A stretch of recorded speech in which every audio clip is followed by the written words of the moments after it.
तो नमस्कार दोस्तों, स्वागत है आपका हमारे इस YouTube चैनल पर। दोस्तों, अगर आप किसी सरकारी परीक्षा की तैयारी कर रहे हैं, चाहे वो नीट हो, जेईई हो, यूपीएससी हो, एसएससी हो या फिर कोई बैंकिंग एग्जाम हो, तो आज की ये वीडियो आपके लिए बहुत जरूरी है।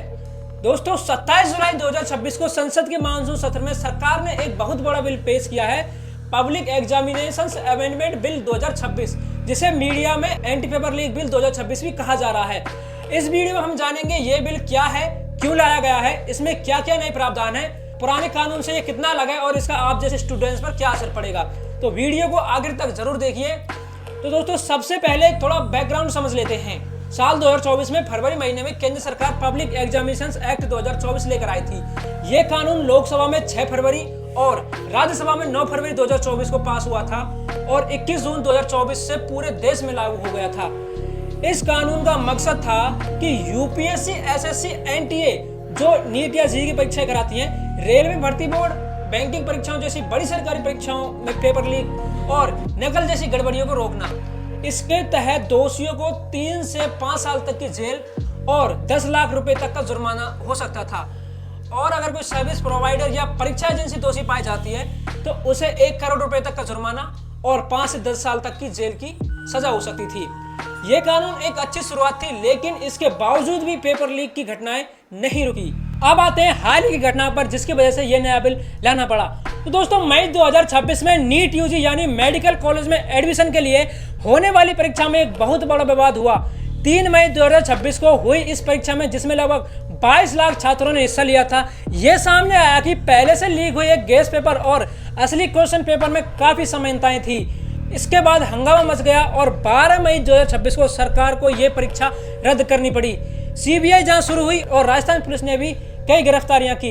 इस मुद्दे को लेकर देश भर में छात्रों का भारी विरोध प्रदर्शन हुआ। कांग्रेस जनता पार्टी नाम के एक छात्र संगठन ने करीब 36 दिनों तक आंदोलन चलाया। केंद्रीय शिक्षा मंत्री धर्मेंद्र प्रधान को इस्तीफा भी देना पड़ा और प्रधानमंत्री नरेंद्र मोदी ने खुद ऐसे मामलों में सख्त कानून और फास्ट ट्रैक ट्रायल का वादा किया। यही वो पृष्ठभूमि है जिसकी वजह से सरकार 2024 के कानून में संशोधन लेकर आई।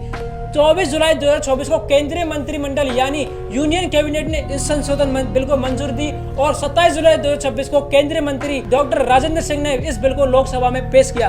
यही मंत्री 2024 वाला मूल कानून भी लेकर आए थे। इस बिल को लोकसभा में पेश करने, चर्चा करने और पास करने तीनों के लिए लिस्ट किया गया है, यानी सरकार इसे जल्द से जल्द पास करना चाहती है।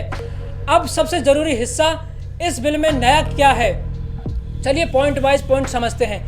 पहला है सजा और सख्त हुई, यानी अब अधिकतम सजा को बढ़ाकर 10 साल तक की जेल करने का प्रस्ताव है। पहले ये सजा 3 से 5 साल तक थी। दूसरा, इसमें जुर्माना बढ़ा, यानी अब जुर्माना बढ़ाकर 10 करोड़ रुपए तक का करने का प्रस्ताव है, जो पहले 1 करोड़ था। इसमें तीसरा है समय सीमित है, यानी अब जांच एजेंसी हो, चाहे वो पुलिस हो, केंद्रीय एजेंसी हो या स्पेशल टास्क फोर्स को जांच 60 दिनों तक यानी 2 महीने के अंदर पूरी करनी होगी। चौथा, इसमें स्पेशल फास्ट ट्रैक कोर्ट, यानी हर राज्य और केंद्र शासित प्रदेश स्पेशल फास्ट ट्रैक कोर्ट बनाए जाएंगे जो रोजाना सुनवाई करेंगे ताकि केस जल्द से जल्द निपटे और दोषियों को सजा मिले।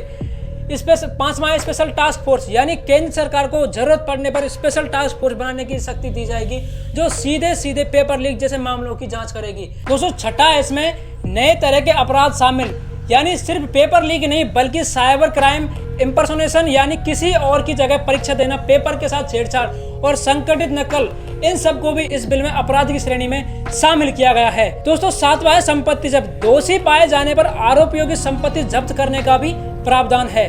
दोस्तों, आठवां, इसमें संस्थाओं की जवाबदेही, अगर कोई परीक्षा एजेंसी, प्राइवेट सर्विस प्रोवाइडर या संस्था दोषी पाई जाती है तो उसकी जवाबदेही और भी बढ़ा दी गई है। तो कुल मिलाकर ये बिल 2024 के कानून को और धराधर बनाने की कोशिश है ताकि पेपर लीक करने वालों में डर बैठे और ईमानदार छात्रों को भरोसा परीक्षा प्रणाली पर बना रहे। अब बात करते हैं विपक्ष की। दोस्तों, पेपर लीक का मुद्दा पहले भी संसद में विपक्ष के हंगामे की वजह बन चुका है। इस बिल पर विपक्ष का आधिकारिक रुख अभी पूरी तरह साफ नहीं हुआ है। वो इस पर चर्चा नहीं कर रहे, नारेबाजी कर रहे हैं, जिस वजह से संसद की कार्यवाही को बार बार स्थगित करना पड़ा। उनका कहना है कि जो स्टूडेंट पर लाठीचार्ज किया उसके लिए नरेंद्र मोदी और अमित शाह जी माफी मांगे। कांग्रेस नेता राहुल गांधी ने कहा कि वे सर्वसम्मति यानी आम राय के आधार पर फैसले लेंगे। आमतौर पर देखा गया है कि छात्रों से जुड़े मुद्दे पर ज्यादातर पार्टियां सख्त कानून का समर्थन करती हैं, लेकिन इसके क्रियान्वयन को लेकर सवाल उठाए जा सकते हैं, जैसे कि क्या राज्यों के पास फास्ट ट्रैक कोर्ट बनाने के संसाधन हैं और क्या ये कानून वाकई ज़मीन पर असरदार साबित होगा। तो दोस्तों, अगर आप कोई सरकारी परीक्षा की तैयारी कर रहे हैं तो इस बिल का आप पर सीधा असर ये होगा कि अगर भविष्य में कोई पेपर लीक जैसी घटना होती है तो जांच पहले से तेज और समयबद्ध होगी। फास्ट ट्रैक कोर्ट की वजह से इंसाफ मिलने में देरी कम होगी। सख्त सजा और भारी जुर्माना की वजह से माफिया गिरोहों और नकल कराने वाले नेटवर्क पर एक बड़ा मनोवैज्ञानिक दबाव बनेगा और उम्मीद है कि जिन परीक्षाओं में बार बार पेपर लीक की शिकायतें आती रही हैं उनमें पारदर्शिता बढ़ेगी।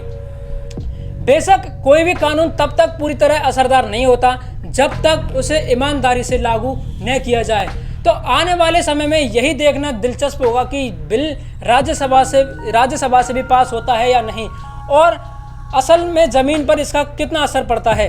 तो दोस्तों, ये थी पूरी जानकारी पेपर लीक के अमेंडमेंट बिल 2026 के बारे में। ये क्यों लाया गया, इसमें क्या नए प्रावधान हैं और आप जैसे स्टूडेंट के लिए इसका क्या मतलब है। आपको क्या लगता है, क्या ये कानून वाकई पेपर लीक माफिया पर लगाम लगा पाएगा? कमेंट में ज़रूर बताइए। अगर वीडियो पसंद आई हो तो वीडियो को लाइक कीजिए, चैनल को सब्सक्राइब करना न भूलें और ऐसे ही करंट अफेयर्स से जुड़े अपडेट्स के लिए बेल आइकन ज़रूर दबाइए। मिलते हैं अगली वीडियो में, तब तक के लिए नमस्कार।